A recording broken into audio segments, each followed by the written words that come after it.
আসসালামু আলাইকুম। আশা করছি সকলে ভালো আছেন।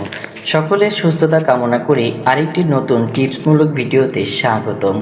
আজকে জানবো আমরা স্বাস্থ্য সচেতনমূলক কিছু টিপস। আপনি কি জানেন প্রতিদিন আমরা যে খাবারগুলো খাচ্ছি তার কিছুই কিডনিতে পাথর তৈরি করতে পারে। আজকের ভিডিওতে আমি আপনাদের বলবো কোন কোন খাবার কিডনিতে পাথর তৈরি করে এবং কিভাবে আপনি সহজেই এটা এড়াতে পারেন।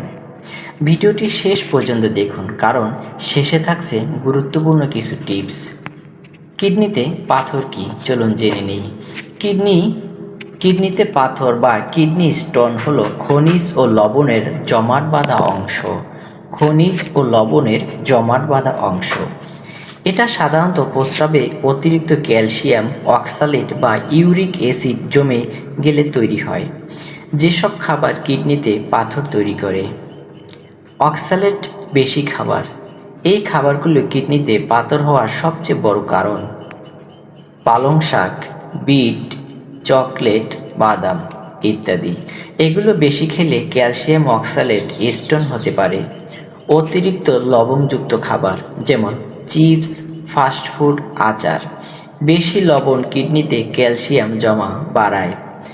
প্রাণীজ প্রোটিন বেশি খাওয়া, গরুর মাংস, খাসির মাংস, ডিম বেশি খাওয়া ইউরিক অ্যাসিড বাড়িয়ে পাথরের ঝুঁকি বাড়ায়। চিনি ও সফট ড্রিঙ্ক, কোমল পানীয় বা সফট ড্রিঙ্ক, অতিরিক্ত মিষ্টি খাবার, এগুলো কিডনির উপর চাপ তৈরি করে। পানি কম পান করা, এটা খাবার না হলেও সবচেয়ে বড় কারণ। কম পানি খেলে প্রস্রাব ঘন হয়ে যায়, ফলে পাথর সহজেই তৈরি হয়। কিভাবে প্রতিরোধ করবেন? প্রতিদিন 2.5 থেকে 3 লিটার পানি পান করুন। লবণ কম খান, বেশি শাকসবজি ও ফলমূল খান। লেবুর পানি পান করুন। সিস্টেট পাথর প্রতিরোধ করে লেবুর পানি। নিয়মিত ব্যায়াম করুন।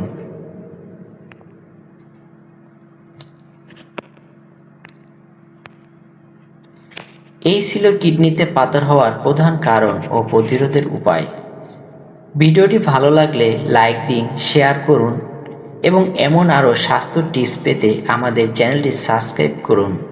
ধন্যবাদ। তো বন্ধুরা, এই ধরনের টিপস রিলেটেড ভিডিও আমাদের চ্যানেলে প্রতিনিয়ত আপলোড হয়ে থাকে। আপনি যদি স্বাস্থ্য সচেতন হন, স্বাস্থ্য সম্পর্কিত আরও টিপস পেতে চান এবং আমাদের দৈনন্দিন জীবনে কাজে লাগে এমন কিছু টিপস নিয়ে আরও নতুন নতুন ভিডিও আমাদের এই চ্যানেলে আপলোড হবে।